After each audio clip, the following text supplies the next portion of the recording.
exists to also protect, not only like farmers are not only protecting themselves, but they are also protecting the pastoralists from the other side. So that is the meaning of the network, and not only for the issues related to the resources, but any situation that can emerge in a community. So they become just like one family discussing the issues that is affecting them, and so forth and so forth. Yeah. Okay, thank you so much. I think I'm left with one question about the South Sudanese context and the use of the cultural tools like the Tori Goma and others as a means of protection. And then how do they use protect the delivery of goods? So maybe I will start with the last one. They do it actually without arms. And that's why we saw it as interesting and relevant to UCP. So in the context of Eastern Equatoria, of course, there are groups that are armed and there are those who are not armed. So this particular use, they actually provide protective presence without the use of arms. So they make sure that the advantage here is because they are used from the same area, and if at all there is any case of violence or even armed attack, it will happen actually from the pairs. You know, it will happen from the pairs. So that's why they know each other, and because of that, they can handle attack. I can cite one example. There was actually a function in one of the areas, and I was there.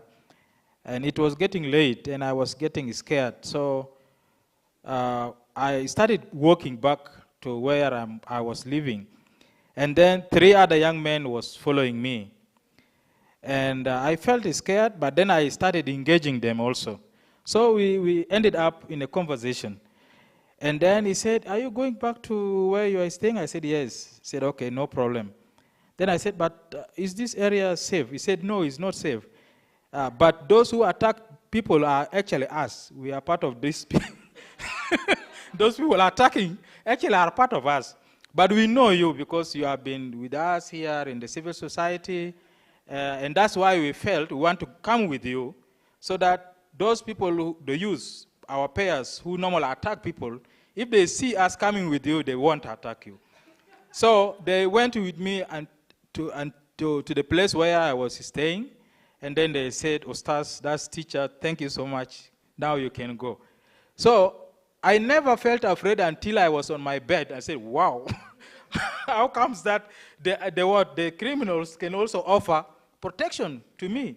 So this is just the example. The youth who provide safe patrol, they are not armed, but actually there are other youths who are also armed in the same area. So regarding the Tori Goma, yes, is a kind of drum that normally the elders, they know when there is a danger somewhere, they beat a drum in a certain way. And everybody in the nearby community will understand that there is a danger. And then there is another type of drum that they can also beat, which calls for like the community to gather, you know. Because in the past, people don't have even mobiles. So there is no way you can communicate unless you use the drum. So that's how they use the drum actually to protect people. Where it is an alarm for safety, you take care, you know, and try to stay safe. That's how it helps actually protect people. Thank you. Thank you so much for this presentation. Fantastic.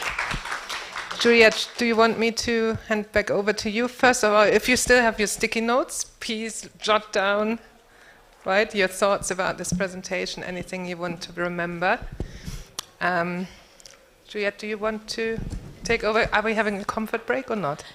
I propose we don't have a break, Prof, because we have just one presentation left. And so if we could do one, then we could go home. Yeah, the good news is we do the reflection part tomorrow. We do one more presentation and then we have free. And then you're going to give them the questions. All right, so the reflection will happen tomorrow. Yes, so after your presentation, we'll take a coffee break and we are free to leave, and then we come in tomorrow and kick off with our reflections. I see nods. That means that's okay. I see very many nods. Yes. Well, we can't say no, can we? I mean, you can't say no, but we can't do much about it. Here's one that's on No, it's already. okay, it's fine. This is yours? Yeah, here's one. Whether this one's work for that one.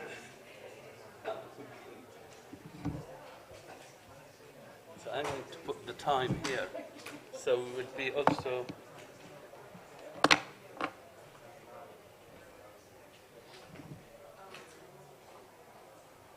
time ourselves. So we'll wait for...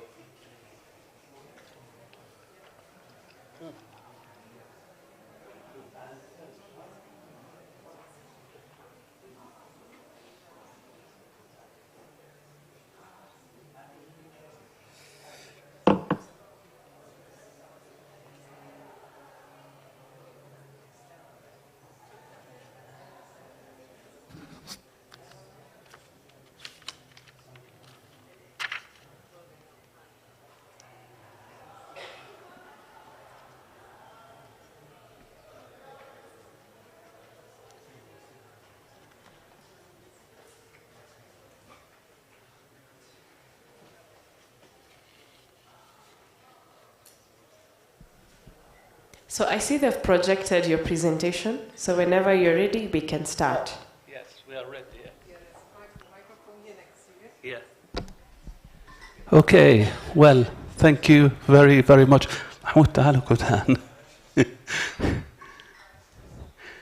So we decided that we will do more of a dance. We thought maybe change of voice, change of energy could keep us all awake. Huh? So, yeah, well, first of all, I just thought to share with you some reflection that we had, me and Mahmoud. So we feel really, and I'm a bit, I could sit down maybe, less,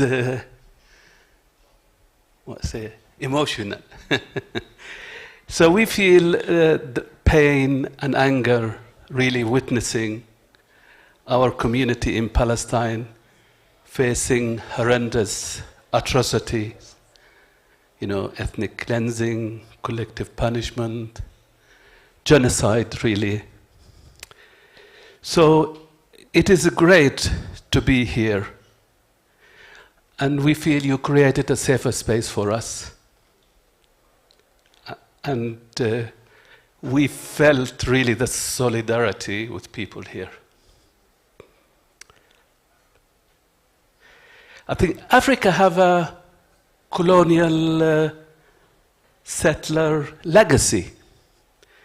So we appreciate to see African country taking the responsibility to take Israel to the International Court of Justice and become, in a way, moral campus for the rest of the world. Really, we feel it's exposed the Western countries' hypocrisy, double standard, and the refusal to call for a ceasefire. And so thank you for giving us this safe space and solidarity. And we will move now to the presentation. So we don't have this feeling, we have this feeling maybe amongst colleagues in the UK and support, but the institutions are completely silenced and being silenced. Okay, Mahmoud, this is yours. I don't know how it works. You need your password. Is that okay? Do you want to add anything? Or you? That's fine. Okay. So this is the title of our project.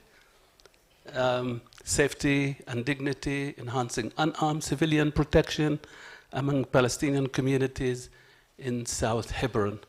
We will say a little bit about where is this place. And our team is,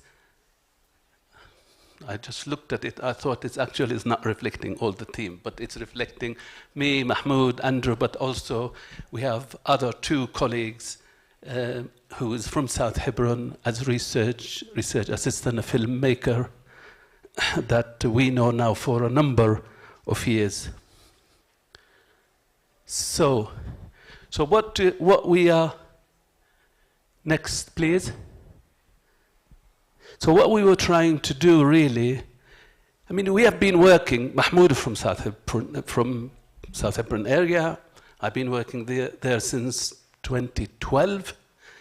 So our aim really is to identify the range of local, national, and international interveners that try to strengthen the self-protection of Palestinians in the South Hebron Hills. We are focusing primarily on the locals and the national. And what can they do against the threat of expulsion and dispossession that this community face? This is just a case study in a wider context in Palestine. Explore how the efficacy of unarmed civilian protection might be strengthened. Next, please. So just to focus out, so you have Syria, Jordan, and then the pink part is the West Bank. It's the West Bank of the Jordan River. So the Jordan River is the one between Jordan and the West Bank. That's why it's called West Bank. And then Gaza, poor Gaza, well, it's not just poor, good for Gaza to stand up, is that little strip in the south. So Africa is, Sinai, Egypt, and then Africa to your left. Next, please. So if we focus, we see this is the West Bank, and South Hebron is in really the bottom. And if we focus further, next, please. We see this is the South Hebron area. And the one with a bit of pink, dark, and light are areas, I don't think you can read it from here, but it's an areas there, firing zone or active firing zone. And the circles, again, there is circles with the color blue, which is Israeli settlements, and the red ones is the Palestinian little villages. I'll say a few words about that area. So if you see, there are numbers, probably 10 different small illegal settlements in this area. Illegal according to international law that they built there. Again, just in a nutshell, to say, to time myself, that, next, please. In a nutshell, after the Oslo Agreement, there was some sort of arrangement that the West Bank will be divided into 3 areas with the aim, this is in 1995, when Israel signed an agreement with the Palestinian Liberation Organization, with the aim that after 5 years will be handed to the Palestinians. We are still there, nearly 20 years. And then the agreement was that we will divide the West Bank into 3 areas, A, B, and C. Area A is the red, which is under the Palestinian control. Area C is the green, which is fully under Israeli military and administrative control. And the one, I think, gray is B, which is under joint control, Palestinian and Israelis. If you look at the green, the majority of the West Bank is under Israeli control, true until this moment. I mean, it's actually, in reality, it's Israel in control of the whole areas, but at least on paper, that was the aim. So, is it to you, Mahmoud, or me? Yeah. You need to remind me, because I'll carry on. Thank you, Marwan. Raise the red flag for me, because I'm super talkative.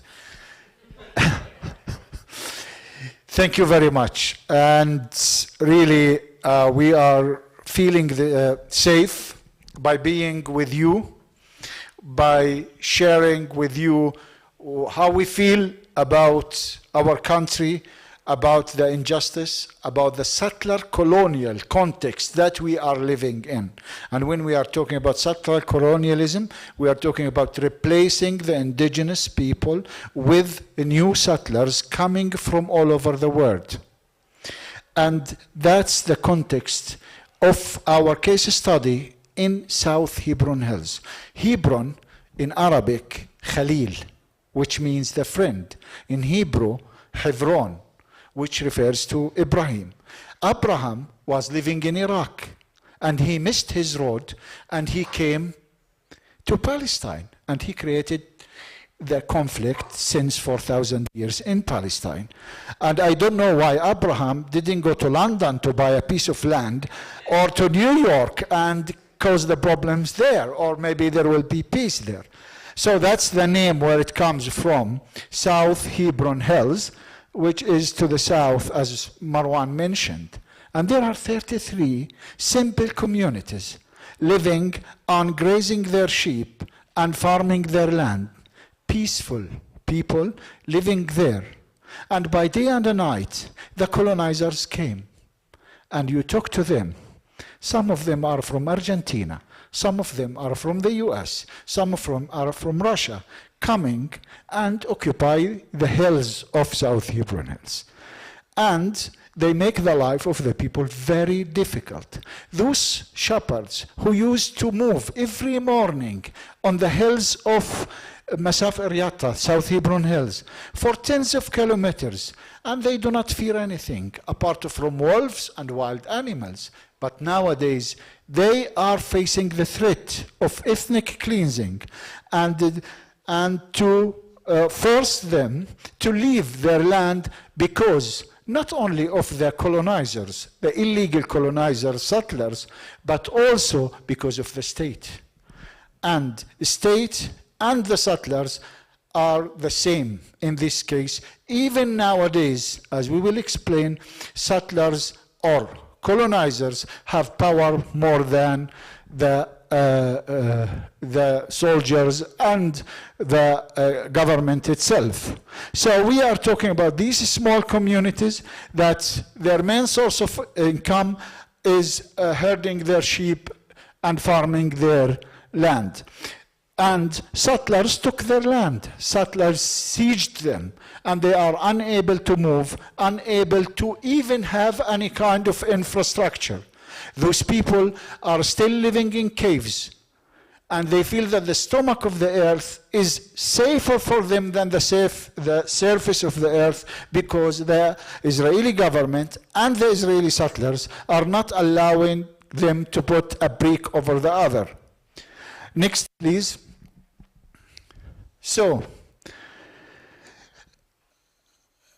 in terms of how we did and what happened during the field work, or in other words, the methodology, how we did it, it is one of the most changeable situations in Palestine during my life as a Palestinian who lived his life in Palestine. That we did 2 field trips. The first one we did was in October, November 2022. We were like focusing on the local, national, and international USPs. the people who are active there, who are they? And we relied on our past experience, on our local networks there that we have been working with them. Marwan conducted his first work in this area back in 2012. I have been involved with them since 2007 in nonviolent campaigns to build their communities and to foster their resilience in front of the ethnic cleansing processes. And at that we conducted some interviews with the local, with the nationals, and with the internationals and Israelis also. The second field trip was in November. During this, the Israeli elections took place. And that is a change, impacted our project and the field work, because the settlers, the far right wing, came on power in the Israeli government. We are talking about the Minister of Finance, Smotrich, is the lead of Ragavim, which is a settlers organization that is really following the Palestinian activities in the occupied Palestine. And they are reporting that. And he became the Minister of Finance. And another one who is hosting the Israeli terrorists, that according to the Israeli law, there are some people and the groups who are terrorists. And this guy, who became the Minister of the National Security, is hosting them when they burn Palestinian families, when they burn Palestinian children, called Itamar Ben-Gvir. And he is the one who is weaponizing, distributing American weapons to the settlers. More than 50,000 guns have been distributed to the settlers. So now, we witnessed that in this period, that there is an escalation of the settler violence among, on the people in South Hebron Hills. And the third period is, the second period is June, when we went and we focused on the community, the local UCPs, let's say. And in this time, we witnessed how things changed. And the third period is October and the war in Gaza. This also reflects on the West Bank. We are not living on paradise. If Israel is going to have its lunch in Gaza of the blood of 30,000 Palestinians, they will have their lunch in the West Bank. Because for them, this is the Judea and Samaria kingdom, that they want to kick Palestinians, and they already managed to kick some Palestinian communities. So this period also escalated the state and settler violence against the Palestinians, especially, as Marwan mentioned, in Area C, which is under full Israeli occupation. Next, please. So we map the actors, and we conduct interviews, and our actors were three categories: the locals and the nationals, which are the Palestinians, and then the internationals and the Israeli activists. So we have three, and this is maybe something interesting for our field work to find this range of activists. Another way of having the data is walk and talk activity. We were with the shepherds, we were with the farmers. I by myself is a shepherd and a farmer. I have 40 goats, so I know how to graze and herd animals. So I was enjoying with Marwan and Andrew the going in the field and having the tea and the coffee with the people in South Hebron Hills. And also the observations we have for our long-term involvement in these communities. We have decades of being with them. Next, please. We went to see some of the activities also. Yes. Maybe later you can talk about some of these communities. But anyway, we are talking about the initial findings from mapping actors in South Hebron Hills. As I said before, those are the first actors we looked at, the locals and the national. The one where there are like groups of youth, and I saw in other contexts that there are youth organizations, women organizations, and nonviolent umbrellas like the Popular Israel Coordination Committee, which I belong to, and which is to support communities to stay on their land. The other one is the Israeli solidarity groups. There are some groups in Israel that personally I have been working with them for 23 years. And among them Ta'ayush, which is coexistence, is a group of Israeli Palestinians who are living in Israel, and they come regularly. There are also other groups like Rabbis for Human Rights, like also Anarchists Against the Wall, and many other groups who are joining the Palestinians, and they played a crucial role. Marwan will be talking about them. Internationals, and there are a wide range of international actors who are intervening in South Hebron Hills. Among them is APPI. Operation Dove is an Italian organization. This belongs to the churches in Europe.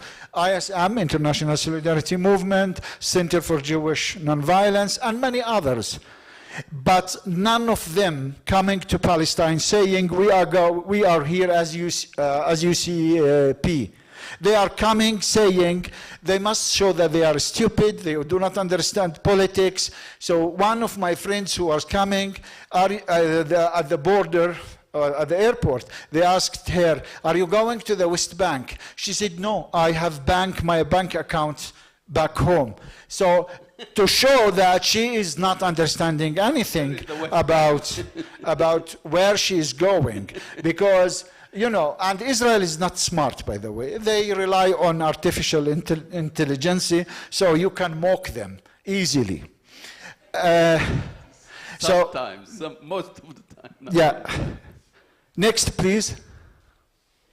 So for the local UCP, we understand that the cornerstone, or stone corner, you say in English, is the sumud, or the steadfastness, the resilience of the Palestinians. Why the Gaza people are not leaving even the sky is raining? Because of the immune system of the Palestinian, the inner immune system, which is the sumud, which is the resilience, the ability to challenge, not the sumud, the neoliberal definition of sumud, where you adapt yourself to the situation, where you challenge the situation. Here is our friend Hafiz, who, as you can see in the photo, he is in an Israeli hospital with an Israeli soldier. His arms are broken by settlers. The police arrived. Instead of arresting the settlers who broke his arms, they arrested him, and they didn't even investigate the settlers. And when we talked to him, he said, for those living here, we see that the only power is in the hands of the soldiers, because they can do whatever they want. The facts here are created only by the soldiers and the settlers. He meant settlements, blocking the roads, infrastructure, whatever. We know why we are threatened. It is about the land, which fits with the old Zionist vision, the land without people, for the people without land. And as Einstein said, the land is married, the bride is married, and there are people there. It is about the land. We have two options, to give up or to fight. Until now, we have chosen to fight, even living with these threats and being targeted. We have hope. The hope is that we are showing this reality to the international community, the people on the street. That's where the people having the hope from that. Can I say that Hafiz, this our colleague, he is a committed non-violent activist for years. So sometimes it's puzzling us when he still has this commitment to non-violence. Next, please. So when we are talking about the sumud and how it comes, we are talking here about the culture of UCP. And we are talking about the social solidarity. All these communities in that area are one family or branches for families. So they are together. They are tribe-based communities. So they come together. So they stand beside each other. Especially, they know very well that if they do not protect each other, if today they attack my neighbor, tomorrow they will come and attack me. So this social solidarity is there, which created social cohesion among them in order to protect them, because there is an external threat. This threat is not coming from another community. This threat is coming from a state backed by all the powerful empires and states that make them out of control and out of accountability. And another thing is the attachment to the land. Why we are there living? When you ask an elderly woman, why you are living in this cave? Because I was born here and I want to die here. This Hajja, we call her Hajja for respect. Hajja Nuzha was attacked last Wednesday. 3 young settlers at 2:30 a.m. opened the cave, and she thought that they are her children coming to her, and she discovered that they are settlers. And they start to slap her on her ear. She is 8 years old. And until her daughter was sleeping with her daughter is in the bed. She was watching the story by her ears. She told me she became speechless. She has the pain in the back. She was unable to stand on her legs. So these people have attachment to the land despite the hard life. And that is, the lifestyle itself is a kind of UCP, is a kind of protection for those people. Now, culture and culture values, if you resist, you are a hero. If you stayed and remained steadfast, you are a hero. And if you leave your land or home, it's shame. Even now in Gaza, if people leave to Egypt, it's kind of shame. And if you stayed, it's kind of honor. So that's why. And also social customs and traditions like Faz'a. Faz'a is a social tradition to support each other. In the past, when there was no colonization, people were helping each other. If you want to help build a house, everyone comes to help you. And now it is carrying the protection meaning. So people come together. And they took that concept, which is traditionally part of the culture, translated today to resilience, or so if you are attacked, you can call, you can shout, and people will come from nearby to support you. So when we ask the people, why you do not leave? Why you do just go to the town? This tenacity or stubbornness, bloody mildness, all of this that they feel of injustice and they like to challenge. Next, please. So now I want to go through, I know that we took more time, strategies of local UCPs. We found that elderly people and middle-aged people try to avoid confrontation with the army or with the settlers because they have responsibility. Youth, no, they want to go farther with the settlers. So this kind of confrontation avoidance is a strategy of protecting the people. Documentation. Camera is the weapon. The Israeli army and the Israeli settlers hate cameras and hate who carries a camera or even a smartphone. Nowadays, if they catch you, they do not ask for your ID. They ask for your phone. Mobile, yeah. And search what are you filming or whatever. So this is good, but not for legal issues, because there is no legal. The Palestinians are uncitizens. And when we talk about apartheid, they apply a military law on me and civil law on the settlers. So That's clearly apartheid. Look out, so, and coordination.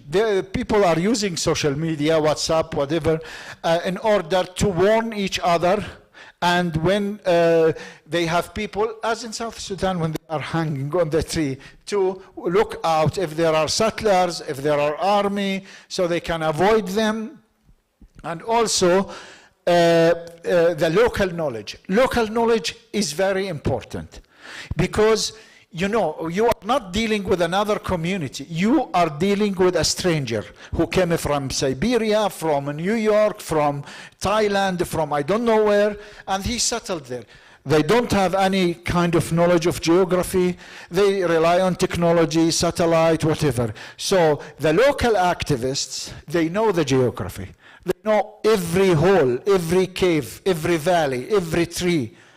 But the settlers, they don't know this. So that is benefited them. Also experience in nonviolence, when to escalate, when to de-escalate, how to challenge the settlers, and when to avoid challenging them.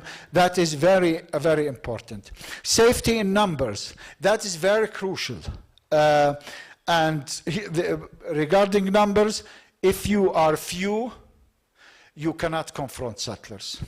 If you are many, settlers will hesitate to attack you because they know that they will not be able to do it.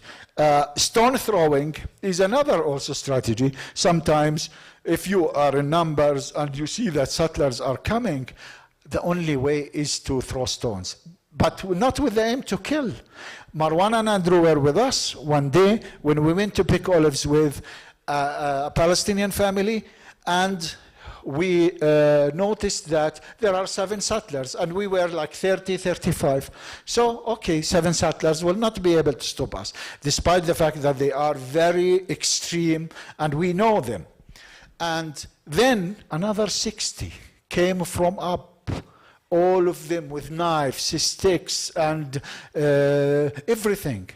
We challenged them, the Palestinian youth challenged them, but at the end, those settlers attacked an elderly Israeli woman who was with us. Dr. Hagar is 70s, in her 70s, and they attacked her brutally. They broke her ribs, and she spent 12 days in the ICU. And it was covered, and it's a big scandal in the media. And at the end, the Israelis investigated us. Thank God that we used our weapon, the camera, to document what happened. Not to condemn the Israeli settlers, just to say that it's not us. And she was with us. She was in solidarity with us. So, Next. So stone throwing really is seen here as a form of self-defense and to stop rather than sort of causing harm. I mean, it might cause harm, but it's in essence to stop the attack. So Marwan, now I talked about Palestinians. You want me to talk about the Israelis? You talk about the Israelis, and also this is an opportunity for peace. Yeah. From you, UCP, we can talk about peace also. Yeah, so I mean, as Mahmoud said, we did do the mapping of the different Israeli groups who come regularly to South Hebron Hill. We're just going to give one example of these groups. It actually is the most important one. I mean, there are groups like Breaking the Silence, Be Ahad Together, but this organization where we mostly focused on, it's called the Ta'ayush, which is coexistence. They have been there at least for 20 years.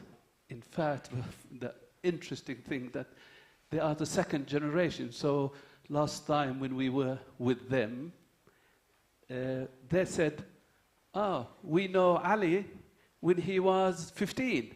Ali now is 27. He very well articulate, writing for newspapers and human rights activists. So it's there was a continuity they have been doing there. And to the point that they are completely trusted by the local community. Most of them learn and speak Arabic, if not fully, a bit, to be able to communicate. So their role sound very simple. They will document if there is a violation. They will ring the police station. They might go with the farmers to the police station. Now, to go to a police station for a Palestinian is like a nightmare. First of all, it's the police station in the settlement. So can you imagine the contradiction? Secondly, you don't speak Hebrew. So as a Palestinian, you go there. It's like become... Most of the time, we ask people, why don't you go and complain? They say, we are afraid that we'll be arrested and kept there. So they will go with activists from Ta'ayush or other groups to file, say, complaint. They will accompany Shepherd, they will go to the farmers. They actually do some work, not just, they actually help in clearing and making some of the land usable to the Palestinians. And as Israeli citizens, they have basic rights of citizenship, which is denied by the local Palestinians. Some of them even served in the army, so they can speak to the soldiers. They can speak Hebrew to the settlers. They have more, obviously, the confidence to be able to do that. And sometimes they negotiate and maybe find compromise. Now, how they're seen by the settlers and the police is a different story. They're seen as traitors. Next, please. So, what is the significance of this intervention, if it's an Israeli or the international? I think the first quote for us is summarized to some extent the main finding. They say, we cannot, one of the interviewees we had said, we cannot stop the army or the settlers, but we can lower the tension with our cameras, with our cameras. Yeah. So the aim is to reduce the tension. So they will be with you, they will document, their role is to reduce. So the main impact is twofold. First, to reinforce the Palestinian resilience, or resolve local Palestinians, strengthen their commitment to resist. You know, that you are not alone, we are with you. As one described it, we as Palestinians, he described it to us, you are, the international or the Israelis, like you are our second hands if we want to clap. So, importance of the documentation, we talked about the legal support, media coverage. They are the most important entry point to the Israeli media and the international media. With their connections, with their knowledge, they're able to publish what's going on. And then when they accompany shepherds or farmers, they will support the continuation of this way of living. And because if Palestinian farmers or shepherds will leave this way of life, the consequence is that they are going to be cheap labor in the Israeli economy. And then gradually they will be forced out because there is not enough good reason for them to stay. There's no land, no work, there's temptations. So any support to keep them working and staying there is supporting this, their livelihood. The other very important point is not what happens in South Hebron Hill, but what's happened in the UK, in the US, or any other country that this volunteer from. And the quote, I think, will explain that. The time of an accompanier here, although it serves many very important purposes, is a minor consideration compared to the advocacy we hope and expect that they do once they return home. This is their role. I mean, the EAPPI, the Economical Accompaniment Program, Palestine, Israel, they commit before they go. When they return to the UK, they will do 20 meetings, they will do one interview with the media, etc., etc. The same in the US, the same inside Israel. One of the very interesting point is I would say the symbiotic relationship between the outsider, let's call them, or the accompanier, and the Palestinians. That they rely on each other. The Palestinians, in a way, also provide safety for them. They know everything, they know the geography, they know. We were talking yesterday to Mahmoud about, we discussed with Mahmoud, they know when it's hot and not to go out. They say, don't go out. You don't go at this time. You need to come early, 2, 3 o'clock or 4 o'clock or 5 o'clock in the morning. And then you leave by 11. It's not good for us to come at 10 o'clock. So what the saying, if the Palestinians run, you run. Because they know what's going on, they know what's the risk. Challenging, Mahmoud mentioned denial of entry, deportation. They could just arrest you and send you back. And I know many people who've been prevented for 10 years from going to Israel and then to go to the West Bank. And then the whole issue of culture, because you're coming to a context, what does it mean no, what does it mean yes? We were joking yesterday, laughing. People will ask you, come for lunch. They're not really ask you to come for lunch. Out of respect, they will ask you to come for lunch. Now, you need to be able to read when it is really come for lunch and when it's not come for lunch. So when does agreement mean yes or mean no? That is very important. And I think the Ayush, the Israeli group, we could feel that. And the more young people come, they manage to communicate this with them. Obviously, there are mixed motives for people who come. Some people want to be confrontational, want to be the heroes, want to be in the front line.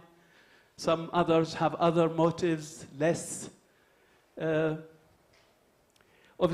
other challenge is the threat from settlers that volunteers and local people facing. But the volunteers, we saw many cases of Israelis and international being actually hurt, hospitalized because of that. We saw it, confession time. In our first visit in the field work, when we went, the case that Mahmoud mentioned, we went to observe. And we wanted to observe a group of international Israelis helping a farmer to pick their olives. And then the attack happened from the settlers. And we could see the threat that directly the international and Israeli faced. There is unpredictability. You don't know, is it going to be a checkpoint tomorrow or what's going to happen? So you have to be all the time in communication. And the sense of utility dealing with the failures. How can you deal with this continuous sort of feeling that what change did we make?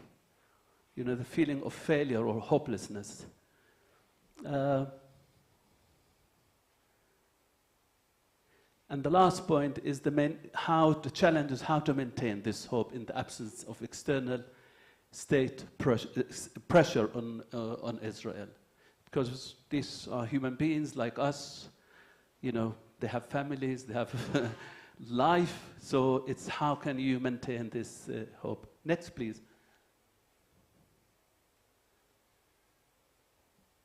Is that me? No. Is that you? Okay. No, but Yeah. yeah. here we see really a change, which is the war in Gaza after the 7th of October, and what has been happening in terms of reshaping activism and UCP work in Palestine after the 7th of October.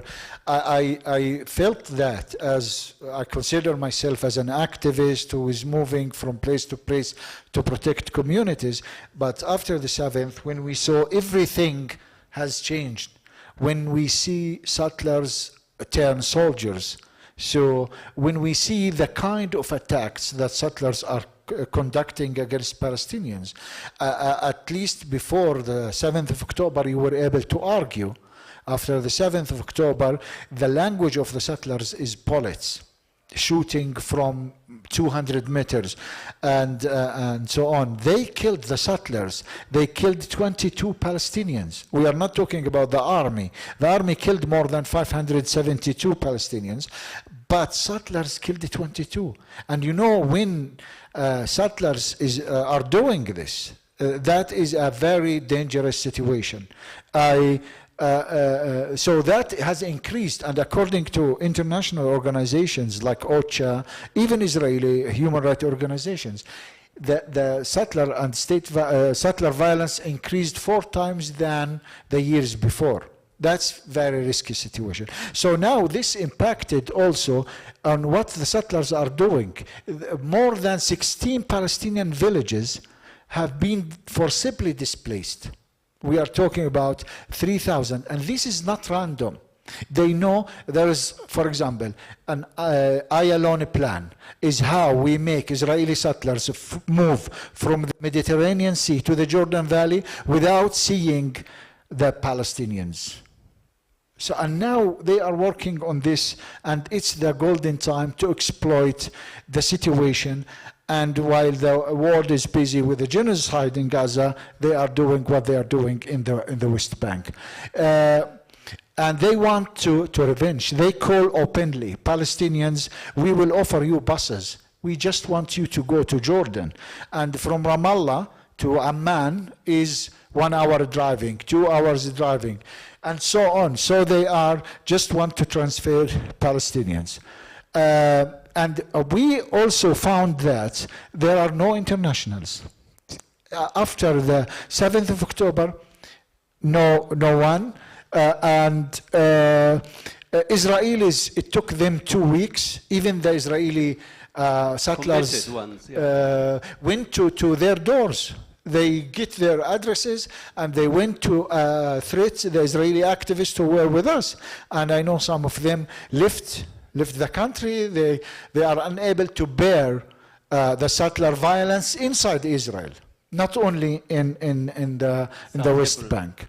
So activist Palestinians, again, which is the ownership of this UCP, is coming back to the hands of the locals in a way that they reshape their protection tactics, and in a way that land will not fly. Let's protect humans. So in some communities, you see all the community are staying in one house.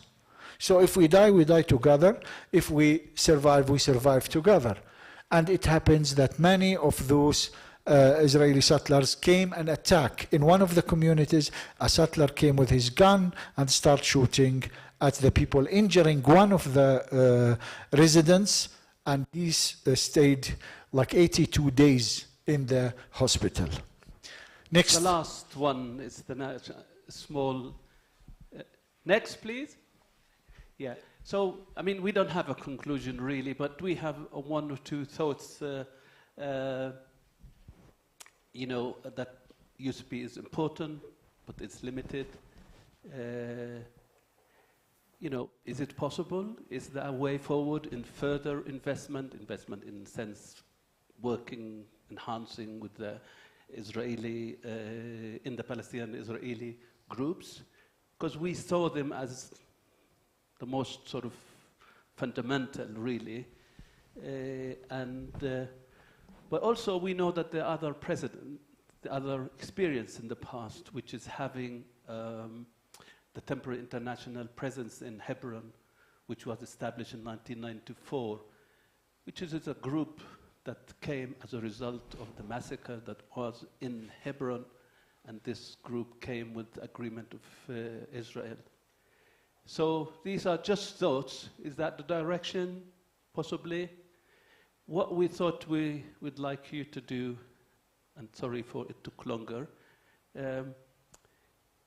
maybe we every 3 or so just huddle together and no, really, I mean, if we can sit in groups of 3 and we can just think any reflection, and if there is any question you want to raise, and in a way to digest it a bit.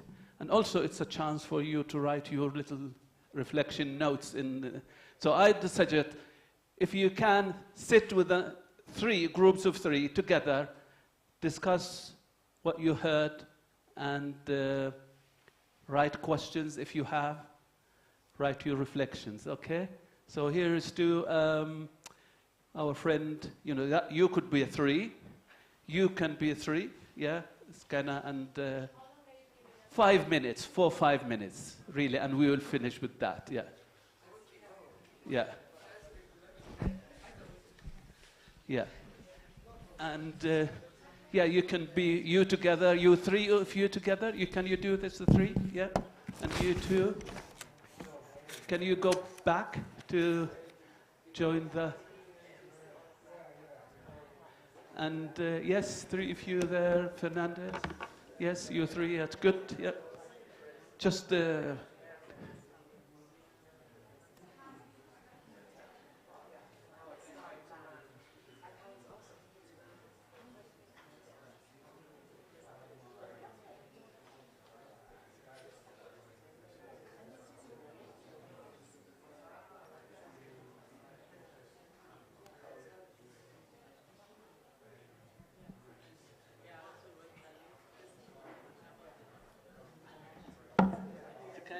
Are you going to join these guys?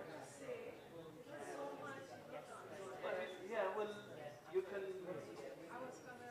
I mean, it's hard to digest all of it, but Yes, the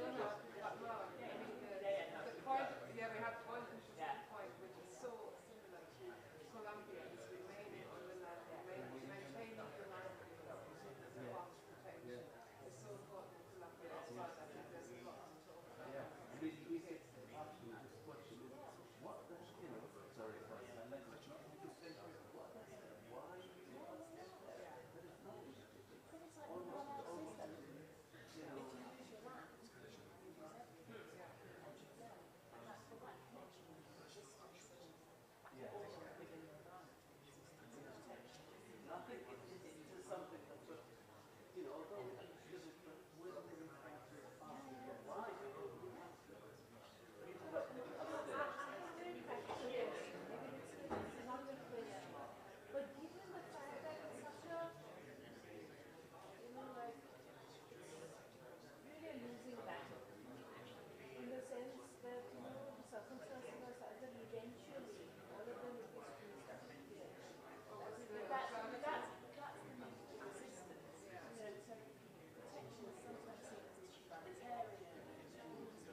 Sami Mahmoud, we would try, yeah, we rather have more,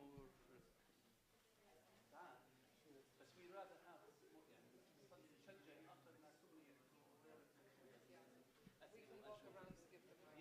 yeah. Okay, if we can bring it back. I hope you've noted your ideas down on paper. Okay.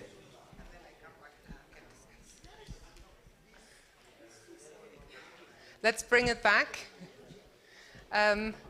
So the idea was, now that you've discussed what you've heard, that you maybe share some of your discussion, some comments with the team.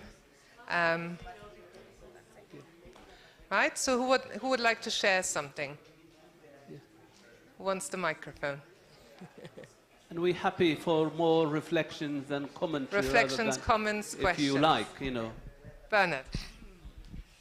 Well, thank you, and really, I don't think we had the real words to capture how much admiration we have for your courage, but also your degree of resistance in such, conditions. But for us, one key point of reflection we had was, regarding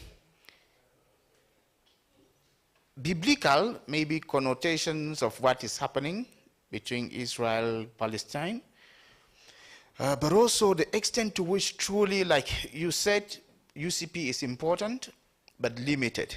And we're looking and asking ourselves, to what extent can we encourage mainly the practice of UCP in a context of conflict like that of Palestine, Israel, while also guaranteeing that such civilians would still continue to exist or would not find themselves maybe completely eliminated from the face of the world. And this not necessarily just even, Israel, Palestine, but if you take it even to other, contexts like what we heard yesterday about having over 300, I think, secessionist movements in Africa, you deepen reflections by asking if in all of these situations we want to address issues of oppression, of violence, and all of this. How best do you, or to what extent do we strongly believe that UCP would take us really maybe to more positive peace or lasting peace? You know, so I mean, we haven't been able to conclude, but these are just some random thoughts that we had. Thank you. Okay, any other thoughts? Rosemary. First of all, that was illuminating, heartbreaking, challenging, and also encouraging. I love the presentation. I love what you've asked us to do at the end with everything else that you said. It's made us reflect on when and where does UCP work and who has responsibility for UCP. Our group's discussion was, a lot of it around, you have called a call to arms for the rest of us to apply UCP for and in support of the Palestinian issue. Because you've shown us very clearly, as from the research, a lot of groundwork has been done at the community level. The other aspects of UCP, which you also talked about, that's where we could see a lot of support, is encouragement, deterrence. Yeah? The other aspects of UCP that could be areas that we could all look into supporting that. So that was very challenging and very interesting for us to discuss as a group of three. Can I say it's a call to arms? And I think I've heard it even in other presentations from Mama Boko Haram.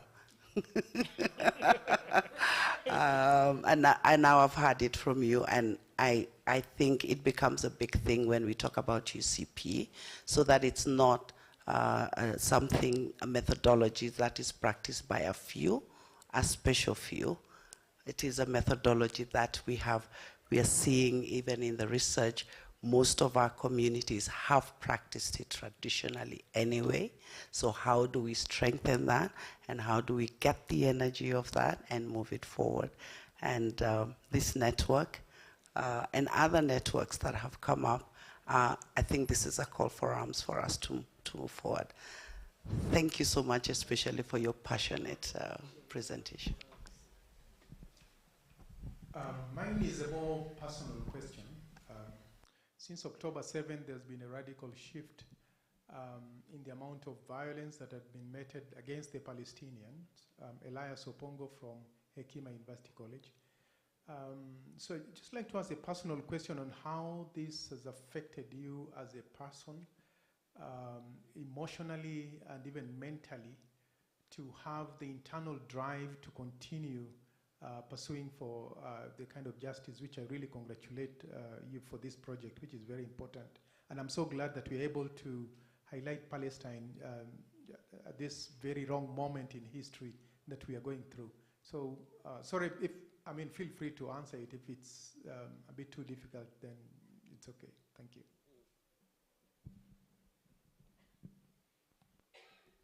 Thank you so much. I have so many thoughts.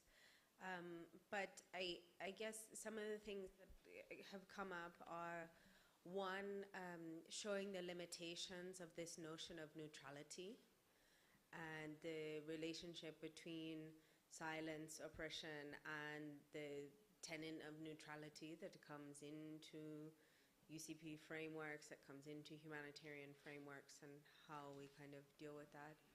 I really appreciate the methodology and the way in which you're working with people, and I just wanted to sort of recognize that in terms of what that means in context, and not reproducing formats of decontextualizing engagement.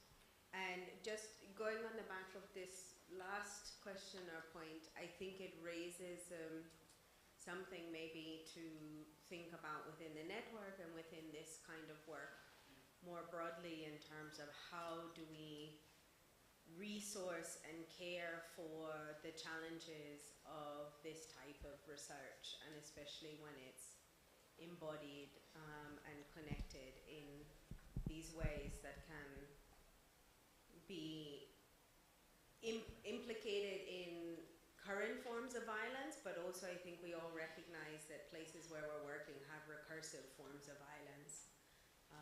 And so how do we resource that, or how do we build that into research projects, or what does that really mean beyond a personal level, but in a larger programming level? Thank you. So I have Sukanya, I have Luke, and then I think we are trying to close this, so to give the presenters a chance to say something. Thanks. I'm just following up from the point that Rosemary was making and Rachel made a bit earlier, because for me, it's not only overwhelming, but I'm new to UCP, but I've done a lot of community-based work over the years.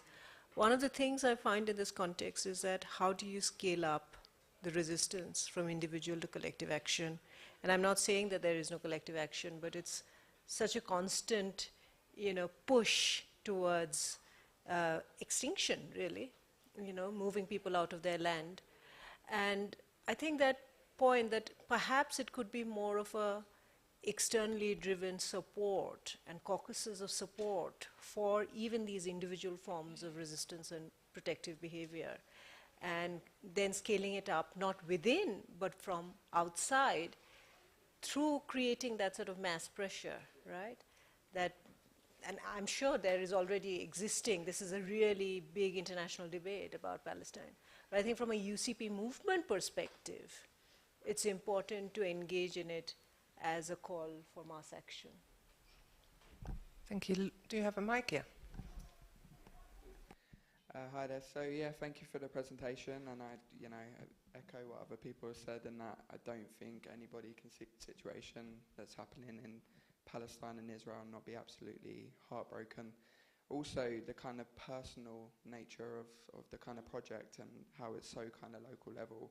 I mean, that could be any of our family that we're witnessing there, so it's very difficult.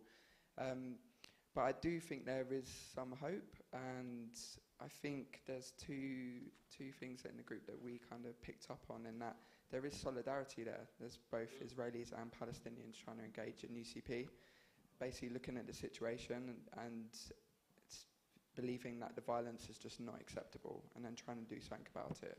So, okay, you get extremists in all conflicts, but there are people on both sides trying to do something, and although that's become more difficult, I feel there's a lot of potential for that in the future. And really we see that as a kind of alternative, because at the moment all we're hearing about is the extremists. We're hearing about Hamas, we're hearing about the Israeli government, we're seeing all the kind of negative and the really violent nature of what's happening. But this is an alternative where people are not looking at actors, they're looking at violence as being wrong, and offering a non-violent alternative.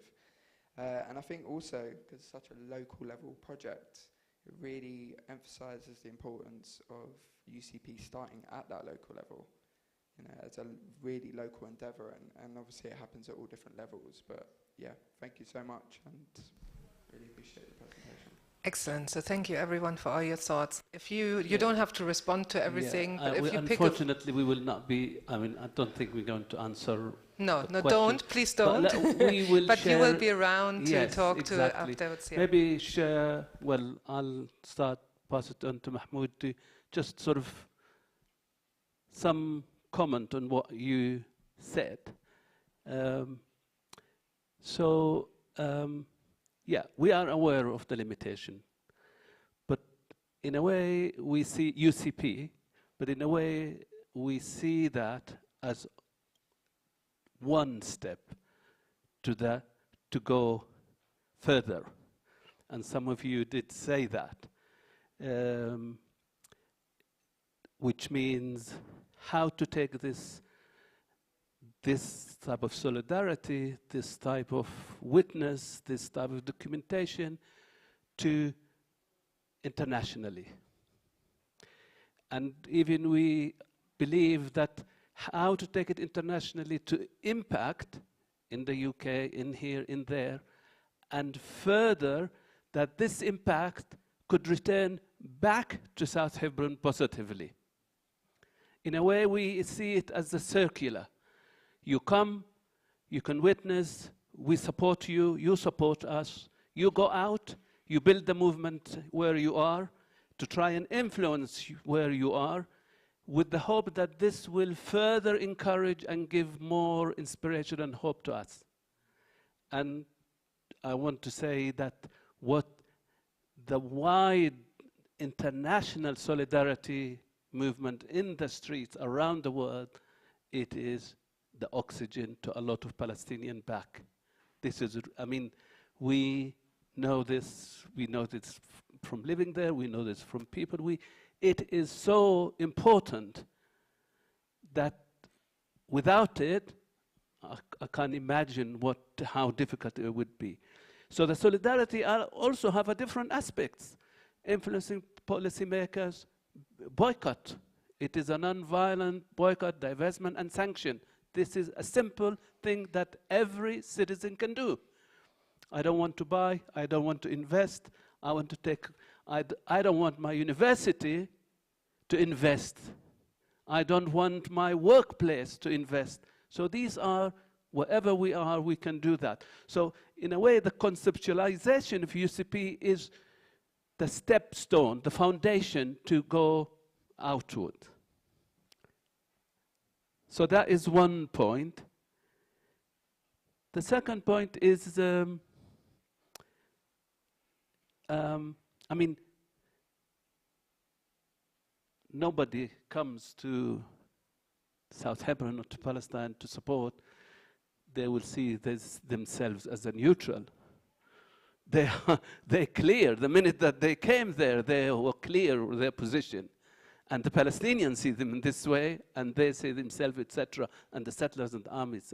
So, and I am encouraging to take positionality, not just to be neutral, or because I feel this is, particularly here, there is a difference between impartiality or neutrality. And we can further talk more about it. The other important comment that I want to make is how can you strengthen internally the Palestinian? I mean, the conclusion that these farmers, they don't want to leave. They want to stay there. So how can we support them? And we know there's lots of challenges that they're facing. How can we strengthen, how can we win more sectors and groups within Israeli society? Because the whole power structure built on the fact that this imbalance of power, that the Israeli public, the Israeli street is accepting, or at least not resisting, rejecting, not opposing. So how can we make this pillar weaker? That's very important. It's also a strategic point for us as Palestinians. How can we do that? And how the Israeli groups who come to us also can do outreach for more. I'll stop here and let Mahmoud. In terms of the personal, and I'll pass to Mahmoud, it is, I mean, it is heartbreaking, it's hard, it's mentally, it's emotionally, it's hard for me and for my family. I mean, I get a WhatsApp from Mahmoud, you know, just a photo of the military jeep in front of his house. So, you know, I'm in the UK, I know his house, I know his family, I know what he's facing. And he would say to me, they haven't done anything yet.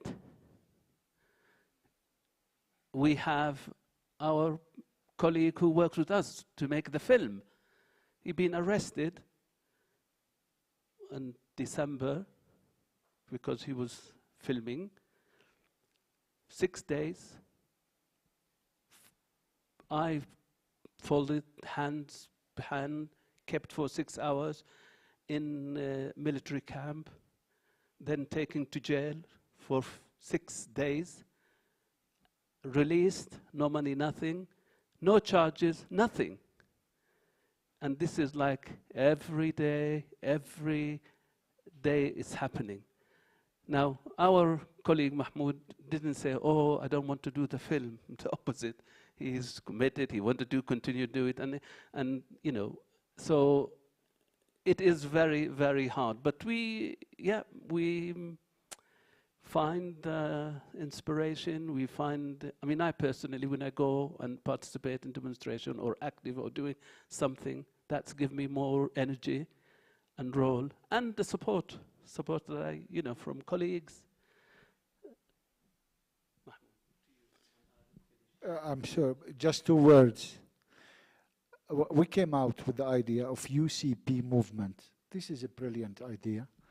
UCPs are trees. Let's plant more trees to produce oxygen for the safety of our children. That's very important if we come out with something around this. When we plant these trees, whether in Africa or Asia or Europe or America, the oxygen will not stop by the borders created by the colonial powers. The second thing, don't worry about us for the physical injury that Israel is causing us. If they broke my leg, in a year time, it will repair. Worry about your mainstream media that is polluting the minds of the people that we need centuries to clean it and to recover from it. Physical damage is not dangerous. I mean, it's not dangerous the same as the mind polluting. So that we need to work together on it. We need to challenge. I saw in Europe how, for example, some even activists are hiding behind Jewish activists because they don't want to excuse them as anti-Semitic and all of these. And Israel never win one case, thanks to South Africa that put the dots on the letters. And we will see on Friday the result of the ICJ. So this is very important. At the personal level, yes, so I lost my friends. I lost 2 close friends, a father and his son, in October. Many friends of mine have been arrested. Settlers are mapping our houses. They have been to our houses. I feel the fear. I can tell you, this is the first time. I am a fearless person. I have been in Israeli jails tens of times. I never fear the fear. I come out without any fear. This time I feel it. I feel the fear because of what is happening, because no law. It is the forest law. Again, let's dive together in a protective boat and plant more UCPs all over the world. Thank you very much. Thank you so much for your presentation and for your engagement. Great. So we've come to the end of our second day. I think Juliet is going to give some points about when we start tomorrow and what's going to happen and so on. For the reflection, I still want all of us to reflect, but you've seen in the program there's a tiny point where I was supposed to speak. I'm not going to speak. I'm going to use that. That's a kind of a buffer time where we can reflect. And I want to give you a tiny weeny homework so that we can start afresh tomorrow, just what I would like us to think about. One is these big ideas coming out. Let's grow a forest of UCP, right? What are the big themes you think that have come out of our discussions? And that's why I asked you to write these little notes as well, because it had helped you perhaps to crystallize what you were thinking.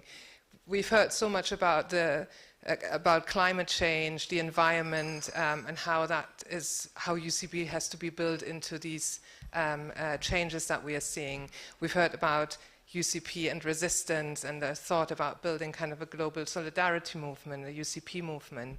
So what are these kind of themes that you think have come out of our meeting here, the bigger level themes? That would be my first kind of task for you. And then my second task to think about perhaps before tomorrow is more practical. So we are coming to the end of the funded period of the Network Plus Creating Safer Space. Your projects are at some point coming to an end, and you still have to write your articles and so on. But what would you like to see as the legacy of this? Where do we go next? How can we make this not the end point, but the starting point of something? Can we continue to meet online?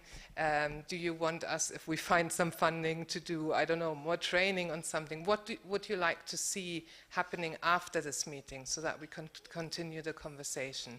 So those are the 2 points I would like to talk about tomorrow, and hence you know already what you can start thinking and talking about, and then we just bring it together. Yeah? Okay, Juliet, any technical things to say?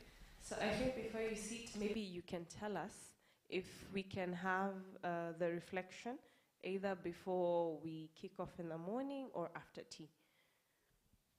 So let's do it in the slot that has my name on it, so we don't have to start earlier. Okay, so we'll have that session, the guided reflection, at 10, after tea, 10 to 11, between lunch, just before we have our roundtable discussions. And as you leave, we have a cup of coffee, tea, some juice just outside at our usual area. And please don't forget to place your utensils in the hatch, please. Thank you so much. Have a nice evening. See you tomorrow.